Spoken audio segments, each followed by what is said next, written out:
impact of our science and why we need to be able to do this kind of activity and this kind of analytics. Okay, a question maybe about the audience, the users of your dashboard.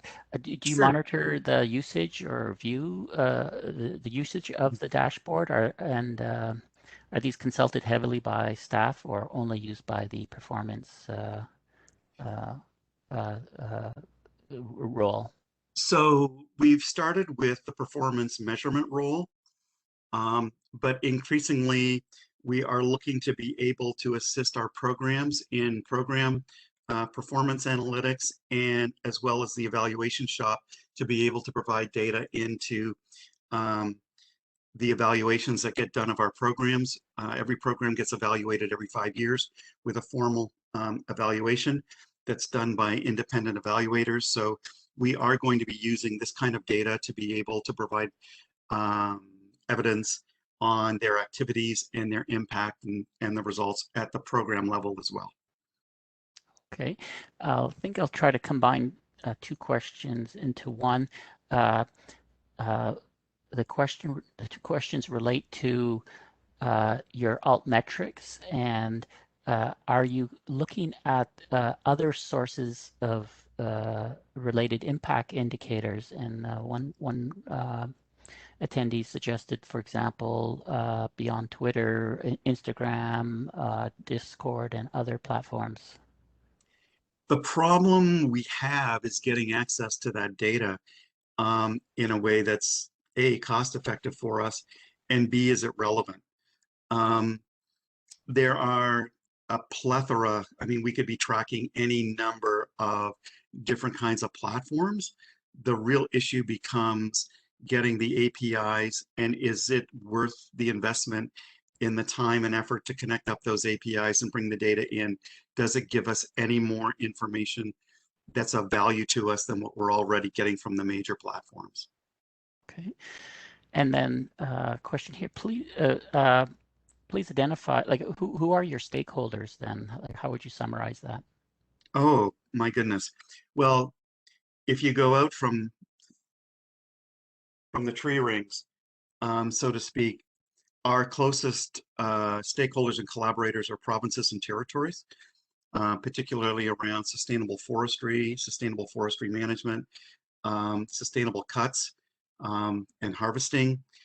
We also work very closely with CIFC, the Canadian Interagency Forest Committee out of Winnipeg, on managing wildland fire mitigation and responses. And of course, fire response is a provincial responsibility, so we work very closely with provinces and territories in that area. We work very closely with provinces and territories around pest management and infestations of pests of different kinds in different areas of the country. You go farther than that, we often work with municipalities where they may be impacted. If you remember some of the forest fires we've had in Alberta that have had major impacts on major municipalities, we work directly with them as well. We go beyond that and we actually go to the forestry companies and the lobbying groups and the different forestry associations, both of the workers and the harvesters. Beyond that, we work with Environment Canada and Environment and Climate Change Canada in terms of cross and horizontal initiatives around climate change and the impact of forests and climate change. We recently were awarded several billion, we're doing a 2 billion trees initiative, which has a huge impact on the Canadian Forestry Service. It's going to take a ton of resources over the next 5 years to manage that program. And that's going to be a horizontal, that's linked into a number of other horizontal initiatives on climate change, which is bringing in DFO, Environment and Climate Change Canada, and a variety of other ministries. One of my colleagues was on a meeting this morning. There are 35 different initiatives that are all being brought in together under one umbrella around climate change. So there's going to be some huge data issues and a lot of papers and a lot of citations and a lot of things that are good, a lot of artifacts, a lot of stuff that's going to come out of that. So we then internationally, we work with United Nations and FAO.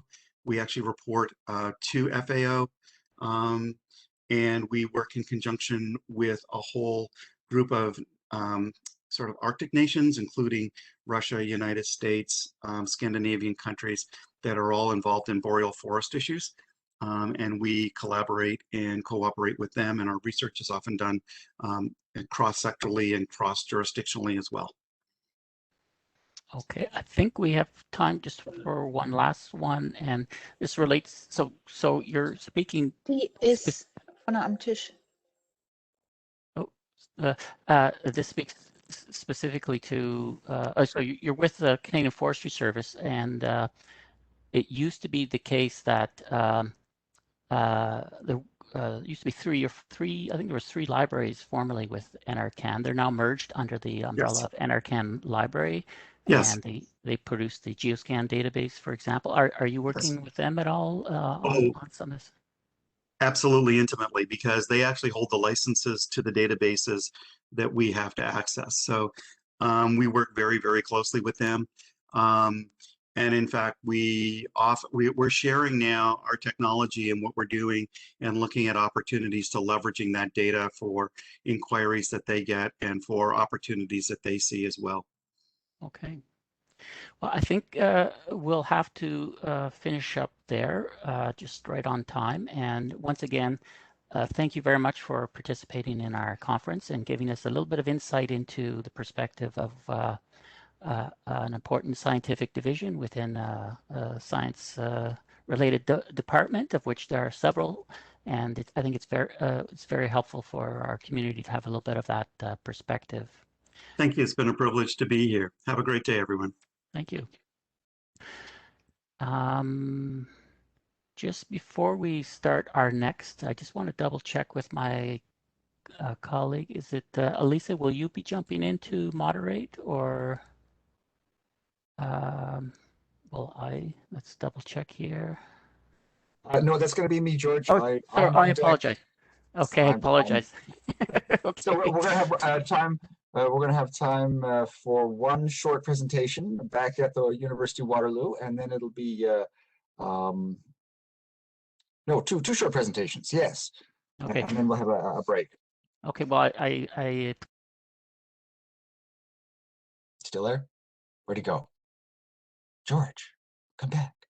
Okay, everyone. Hang on to your. Stay in your seats because we have 2 more presentations before a short coffee break at 12:20. We're going to go back to the University of Waterloo, and again we're going to hear from Laura Bredahl and Wendy de Gomez. Wendy Gomez is the Research Analysis and Proposal Development Officer in the Faculty of Engineering. So you see that Bibliometrics is being used across campus at Waterloo, not just in the library. And Laura doesn't need an introduction because we all know Laura from yesterday. And they're talking about analyzing the University of Waterloo's research indicator in the 2020 Times Higher Education Impact Ranking, a faculty level case study. And before you jump into it, please, I'm getting a little confused. You need to help me understand. Times Higher Education has their World University Rankings, but they also have a new UN SDG impact rankings. And I get confused as which one is the impact one. And you'll explain that, I'm sure. We will explain that, yeah. Thanks, take it away. Okay, do you need to let me share my screen, or? Sorry, I was going to ask which of you 2 would like to do the screen sharing. Oh, okay. Yep. Sorry, so who needs it? I can do my screen sharing, it's fine. Wendy. And I think it might make more sense for you to do the sharing and just do the first slides. You're cutting out a lot, Laura. I don't know if anybody else is having a hard time. Yeah, unfortunately, Laura, you are cutting out and you're a little bit frozen. Yeah. So maybe maybe Laura, if you cut your video feed, then maybe your audio would be better. Okay, just 1 second.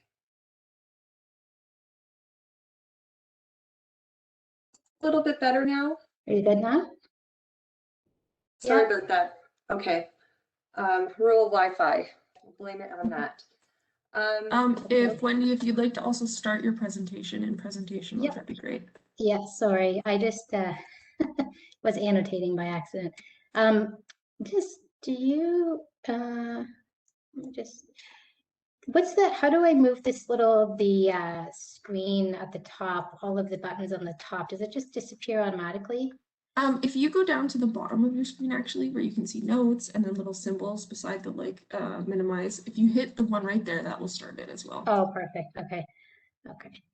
Now I can. Oh, no, sorry about that. There we go. Okay, here we go. Perfect. Okay, so we'll let Laura start our presentation. Sure. So I'm just going to start off the presentation and then pass it over to Wendy for the case study for engineering. So I'll just be giving a little bit of an introduction. Yeah, so our presentation, as Jeff had indicated, is looking at the Times Higher Education research assessment using the UN Sustainable Development Goals, specifically in the Faculty of Engineering. Sorry. Oh, so I'm just going to give a little bit of an overview of the Times Higher Education Impact Ranking, just for Jeff, because he asked. So as you know, many universities do pay very close attention to their performance in international rankings, and recently they introduced the UN Sustainable Development Goal theme to their impact rankings. So this is bringing the SDGs to the attention of even more universities. And so just as an example, this is evidenced by the growing interest and participation by Canadian universities. So the rankings started in 2019, so just a few years ago. At that time, there was 10 universities from Canada that participated in the ranking. Last year for the 2020 ranking, there was 19 institutions, so a growth of 9 institutions. And this current year, which was just released, there was 23 Canadian institutions participating in the rankings. So it's clear that these rankings are a growing interest. So the purpose of the rankings really is to demonstrate how universities, not just in Canada, but across the globe, are affecting the world we live in. So they're very broad in scope. And there are some criteria to be included in these rankings. So specifically, the university has to provide data on SDG 17, which is the Partnerships for the Goals indicator, and at least 3 other goals. So it can be any 3 other goals as long as one of the 4 goals is SDG 17. They must also be a teaching university that teaches at the undergraduate level. And they also must be able to be validated by a recognized accreditation body.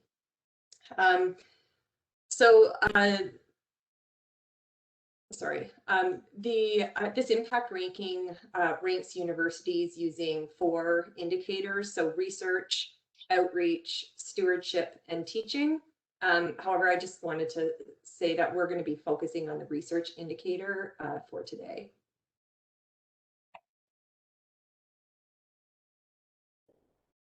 The University of Waterloo's Sustainability Office is very interested in looking at the UN Sustainable Development Goals and had approached me last spring to help them identify key publications and the authors related to these goals. They had been working from a highly manual process for identifying authors in these research areas, and they were really interested in testing out if bibliometrics could aid in their process. So to investigate this, I used the UN SDG search strings that Elsevier had recently developed and posted on Mendeley to search the Scopus database. I added the University of Waterloo affiliation to the search and limited to the most recent THE impact ranking data years, which last year was 2014 to 2018.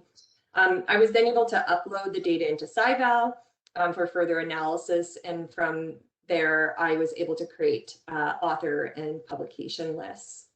So there's some challenges in trying to identify UW authors in this way that I'd like to point out. Firstly, the authors identified included any author with affiliation to the University of Waterloo. So that meant graduate students and adjunct researchers and such were included in the data set. However, the Sustainability Office really wanted to identify specifically faculty members. So there was a second challenge, and that's the ambiguity of the search terms used.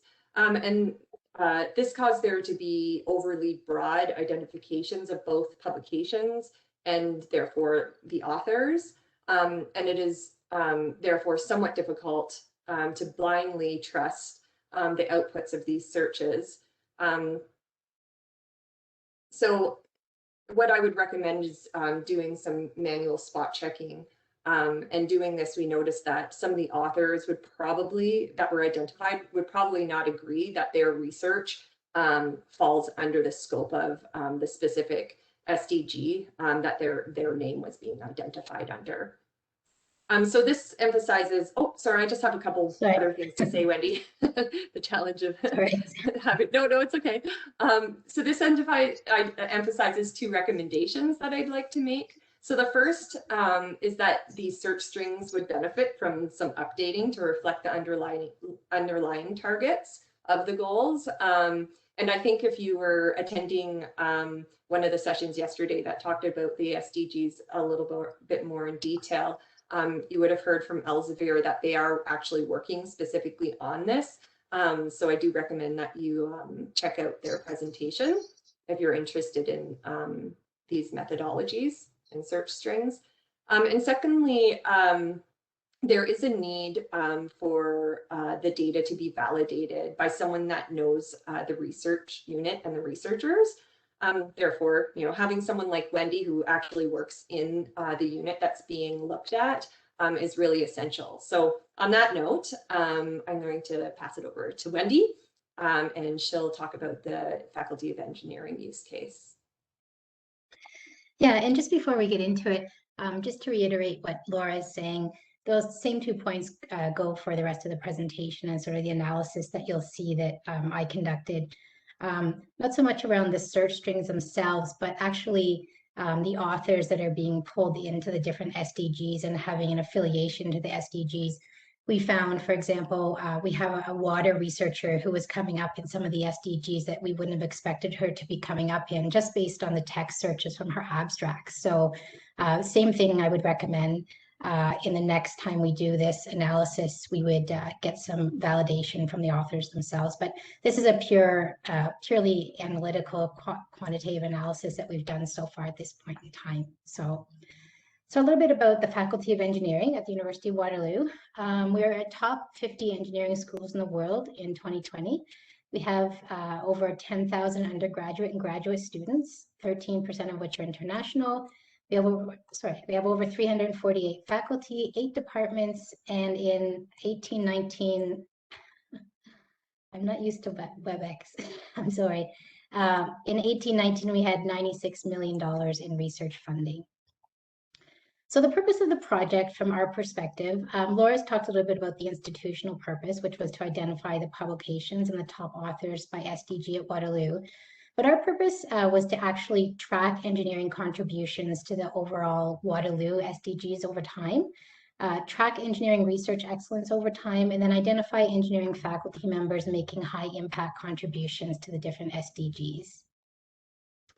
So the methods we followed were similar to the impact rankings themselves. We used the research indicator, as Laura said, with publications in Scopus from 2014 to 2018. We looked at research volume, which was basically the count of publications in each SDG. Then we looked at research excellence, which was the proportion of papers in the top 10% most cited journals on each SDG. And then we looked at the research impact, which was the field-weighted citation impact for each publication set. So how do we do this? We followed a similar process as Laura. Basically, we used the Elsevier search strings. We combined the search strings with engineering department staff lists. So this was a crucial step that really gave us the ability to see the faculty members' contributions on each SDG. So we combined the search strings with faculty department lists using their Scopus IDs. And then we had SDG publication sets by department. We uploaded these into SciVal. We used the benchmarking tab in SciVal to load the Waterloo and then the department-specific publications for each SDG. And then in Excel, we combined all publication sets, identifying which ones were Waterloo and which ones were specific engineering department publications. We deleted the duplicate Waterloo publications. So then we had a good list for each SDG of publications that could be attributed to faculty members outside of engineering and publications that could be attributed to faculty members within each of our engineering departments. Then we explored this longitudinally and we created visualizations in Microsoft Power BI. So I'm hoping to show you our Power BI dashboard, just kind of following up on the last presentation. We've chosen to use Power BI to visualize different projects. We're finding that it's the best way for us to visualize our data at this point in time. But before we get into the dashboard, our analysis basically showed that we used a 30% baseline because Faculty of Engineering makes up about 30% of the faculty members at the University of Waterloo. So we thought this was an appropriate baseline. So we found that engineering faculty members contributed approximately 30% or more of all Waterloo publications on the following 5 SDGs. That was clean water and sanitation, affordable and clean energy, industry, innovation and infrastructure, sustainable cities and communities, and responsible consumption and production. And this is in line with a lot of literature that you can read that outlines the possible contributions that engineering is making on the SDGs. So we were glad that we found that it was quite in line with that. We also found that engineering faculty members had approximately 30% or more of their publications in the top 10 most cited journals on the following SDGs. And so this gave us a good idea of research impact. How much research impact were our engineering publications having? And this is what we're going to be tracking over time internally in our faculty. So we had 30% or more of our publications in top 10 most cited journals on zero hunger, good health and well-being, clean water and sanitation, affordable and clean energy, industry innovation, climate action, life below water, life on land, sustainable cities and communities, and responsible consumption and production, as well as peace, justice, and strong institutions. So now that we have a baseline analysis done, we can track our progress in these 2 metrics over time. And we can also look at the faculty members who are having high research impact by looking at the field-weighted citation impacts in these publication sets. So I'm going to try now, I'm just going to stop sharing, and I'm going to try and share another screen, which is my Power BI dashboard. I can, okay. Do you see a dashboard now? Yep, all good. Okay, great. So we use Power BI to visualize our analysis. First, basically, we have a report overview explaining the data caveats, and the purpose of the report. We have different pages in our report. The first page is a comparative page. This is really important to have for us to be able to give context to Waterloo's performance on each SDG in relation to other universities that we've chosen based on their overall impact, their overall ranking in the overall THE ranking. So some of these universities may not have ranked really highly on the impact ranking, but they ranked highly in the overall THE university ranking. So they're included here. We also have the total publication count on each SDG so that you can get a comparative idea of what our contribution at the University of Waterloo looks like compared to all the publication counts for each SDG. So this was a way for us to visualize the 15 red bars are the U15 universities in Canada. So we can quickly see where the University of Waterloo performance is falling within the U15 universities, and then within the other universities we've chosen to include in our analysis.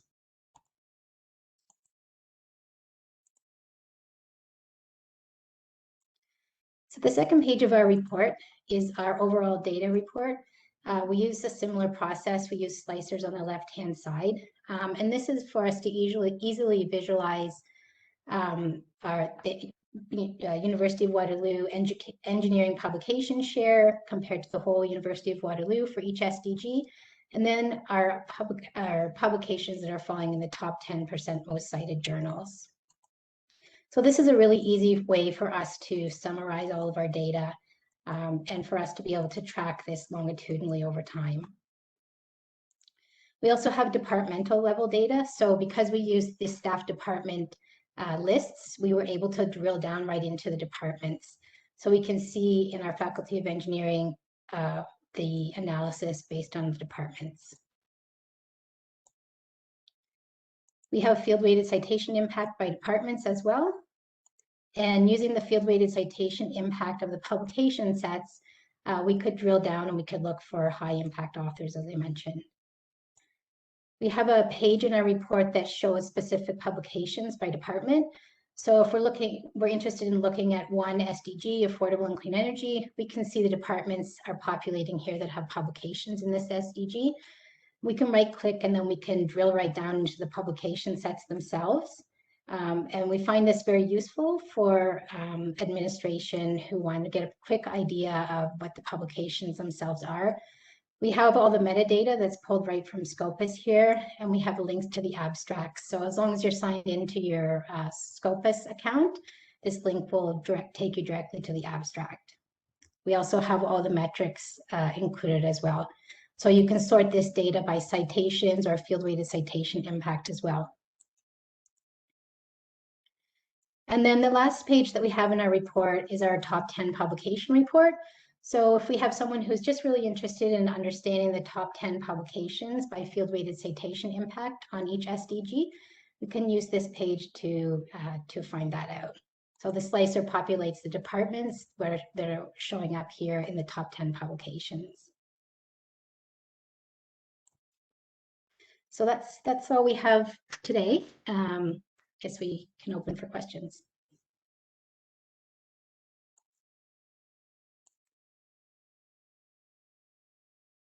Just let me figure out how to unmute myself, and I'll be right there. That was a fantastic, fantastic presentation. I particularly love the drill down capability, the ability to go from very, very high level and to keep drilling down to the article level. That's brilliant. Allows people to flow from a high level down to the granular level. That's amazing. Let me just see if I can adjust my screen so I can see the questions.